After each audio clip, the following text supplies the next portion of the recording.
Hello students, how are you? I hope you all are good. Yes, today we are going to start our new chapter which name is Love for Birds. So first we should know the meaning of these words. First is courtyard. Courtyard क्या होता है बच्चे? जो open space होता है हमारे घर के आसपास, it is called courtyard. Tinkling, ringing. Imitate करना, किसी की नकल करना. अनकॉन्सेबल मतलब जब चीजें ऐसी हो जाती हैं कि आपकी थोड़ा आउटर हो जाती हैं तो हम उसको बोलते हैं इनसॉल्युबल की आउट ऑफ कंट्रोल. कंप्लेन करना में शिकायतें करना. So let's begin. Komal was back from school. As she entered the house, she found Grandpa sitting in the courtyard. He was sunning. Good afternoon, Baba, Komal said in her tinkling voice. कोमल आती है बच्चे school से और enter करती है जैसे अपने घर पर, तो क्या देखती है, वहाँ पाती है ग्रैंडपा को जो बैठे हैं कर्टयार्ड में. और कर्टयार्ड में क्या कर रहे हैं, वहाँ पर एक कहते हैं ना सन बात लेना, क्योंकि सनिंग कर रहे हैं वहाँ पर, है ना, उस तरह से बैठे हुए हैं. और वो बोलती है good afternoon Baba and Komal said in her tinkling voice. Grandpa smiled widely and said come sit near me.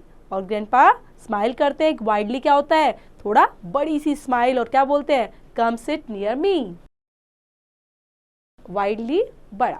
Then Baba, do you know how a bulbul sings? said Komal, and she began to imitate a bulbul's call.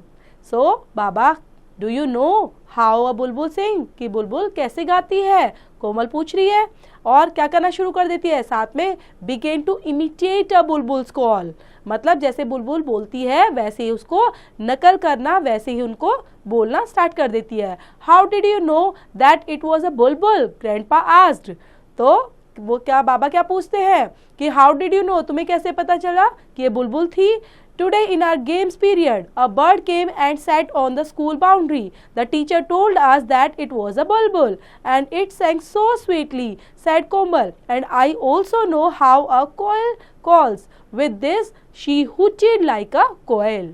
So यहाँ पर today क्या बताती है वो कि कैसे पता चला उसको बुलबुल की वॉइस है, क्योंकि कल जब मैं गेम्स पीरियड था तो वहाँ पर एक बर्ड है, वो मेरे पास में आकर स्कूल बाउंड्री के वहाँ पर बैठ गई.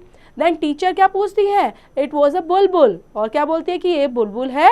और उसको वो कैसा गाती है, बहुत स्वीटली, बहुत प्यारी आवाज में गाती है, said Komal. And I also know how a koel calls, और कोयल को क्या बोलते हैं, with this she hooted like a koel. और अब क्या स्टार्ट कर दिया उसने, जैसे कोयल की आवाज होती है वैसे उसने बोलना शुरू किया.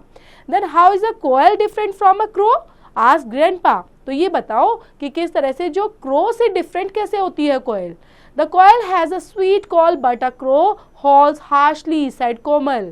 तो कोयल की आवाज कैसी होती है, स्वीट, और क्रो कैसे हॉल्स करता है, हार्शली, बड़ी रफ वॉइस होती है उसकी. It is good but that you can differentiate between various birds, said grandpa. So grandpa से क्या बोलते हैं, ग्रैंडपा बोलते हैं it is good for you can differentiate between various birds. While I was coming back from school, I found a weaver bird, a quail sitting on a tree, said Komal. And when I stopped, they looked at me and sang. जब मैं घर वापस आ रही थी school से तो मैंने देखा एक वीवर बर्ड को, ठीक है, और एक कोयल को जो ट्री पर बैठे हुए थे. तो कोमल इस तरह से अपने ग्रैंडपा को बताती है, जब मैं वहां पर रुकी तो they looked at me and sang, उन्होंने मुझे देखा और गाना शुरू कर दिया. Next day Komal went to school. She stopped at the tree for a few minutes. She walked to her school only when she had sighted the koel and the weaver bird. She also saw a couple of mynas flocking on the tree. अब next day जब कोमल जाती है कहाँ पर, went to school, जब गई तो वहाँ पर वो रुक जाती है उस पेड़ के पास में कुछ टाइम के लिए, और देखती है कहाँ पर, पेड़ के पास देखती है. देन उसको क्या दिखता है, she had sighted the koel and weaver bird को देख रही है, लेकिन वो साथ में क्या देखती है, एक कपल ऑफ मैना, ठीक है, और वो पेड़ पर बैठे हुए हैं और क्या कर रहे हैं, फ्रॉलिकिंग. After school, she walked back home thinking about the colorful birds. But she was shocked. She found the tree had been cut down. It was laying on the ground and some workers were cutting in branches with long saws. She saw the weaver bird's nest on the ground. All the eggs had shattered. She found the bird sitting at the next tree and looking at the fallen tree. She could not bear the loss. She cried and ran to her house. So, जब वो school से आ रही थी तो क्या देखती है वहाँ पर कलरफुल बर्ड्स के बारे में कुछ सोच रही है ना, लेकिन वो काफ़ी शॉक्ड हो जाती है ना। और उसको क्या शॉक्ड होती है जब वो देखती है कि पेड़ जो है वो कट रहा है विद द हेल्प ऑफ सो, ठीक है, आरी से उसको काटा जा रहा है। और जो वहाँ पर वीवर बर्ड्स का नेस्ट था वो ग्राउंड पर गिरा हुआ था, और जो उसके एग्स थे बच्चे वो भी इधर उधर शैटर्ड हो रखे थे। शैटर्ड होना मतलब क्या होता है, इधर उधर बिखरना, बिखरे हुए थे। एंड देन वो क्या देखती है, जो बर्ड है वो दूसरे पेड़ पर बैठी हुई है और देख रही है उस फॉलन ट्री को कि वो पेड़ किस तरह से गिर रहा है, और साथ में वो रो रही है। She cried and ran to her house, अपने घर के लिए। Why are you crying, my doll? said Grandpa. Komal was insoluble somehow. She narrated how the tree had been cut. Don't worry, we shall take action against the culprits, Grandpa assured her. जैसे ही grandpa पूछते हैं कि मेरी doll तुम क्यों रो रहे हो, तो कोमल काफ़ी दुखी हो जाती है और सारा नरेट करती है जो उसने देखा था कि किस तरह से जो ट्री है वो काटा जा चुका था।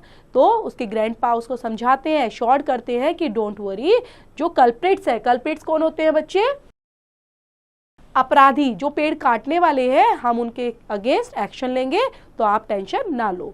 सो grandpa telephone the police and went to the palace and where the tree had been cut down. The police came quickly and arrested the culprits. जो ग्रैंडपा है वो क्या करते हैं, टेलीफोन करते हैं पुलिस को और जाते हैं उस प्लेस पर, उस जगह पर जहां पर ट्री को काटा जा रहा था। पुलिस आती है जल्दी से वहां पर और अरेस्ट कर लेती है कल्प्रिट्स को। Please forgive us, a culprits bagged of grandpa, please withdraw your complaint. अब जो कल्प्रिट्स होते हैं वो भीख मांगने लग जाते हैं। बैग्ड मतलब होता है भीख मांगना, कि उनको बचा लेना, है ना, कि हमें बचा लो, हम आगे से ऐसा नहीं करेंगे। I can do so only one condition, and that is if you plant 5 plants and look after them until they have grown, said grandpa. तो वो ग्रैंडपा क्या कंडीशन रखते हैं, बोलते हैं ठीक है मैं तुम्हें बचा सकता हूँ अगर आप 5 पौधे लगाएंगे, 5 प्लांट लगाएंगे और उनका ध्यान भी रखेंगे तब तक वो बड़े नहीं हो जाते। The culprits agreed. The police inspector warn him and after this grandpa said to Komal, are you satisfied now? Yes, Grandpa, said Komal. Now the birds will have 5 in place of 1 tree. So उसके बाद जो culprit होते हैं वो agree कर जाते हैं कि जैसा ग्रैंडपा कह रहे हैं वैसा ही हम करेंगे। और जो पुलिस इंस्पेक्टर होते हैं उसको वार्न मीन्स होता है बच्चे चेतावनी देना, ओके, वार्न करते हैं और ग्रैंडपा कोमल को बोलते हैं कि आर यू सेटिस्फाइड नाउ, क्या अब तुम सही हो और अब सेटिस्फाइड हो। देन ग्रैंडपा यस, और कोमल इस तरह से जवाब देते हुए now the birds will have 5 in place of 1 tree. So this is the end of the story बच्चों। आई होप आपको समझ में आई होगी, क्योंकि यहाँ पर क्या समझाया गया है, moral of the story is कि हमें पेड़ों को नहीं काटना चाहिए। We never cut the trees, okay, क्योंकि ये हमारे लिए हमेशा यूजफुल रहे हैं और आगे भी रहेंगे। सो आप अच्छे से पढ़ेंगे, रीड आउट करेंगे, रिलेट करती हुई एक्सरसाइज बच्चे डू योरसेल्फ।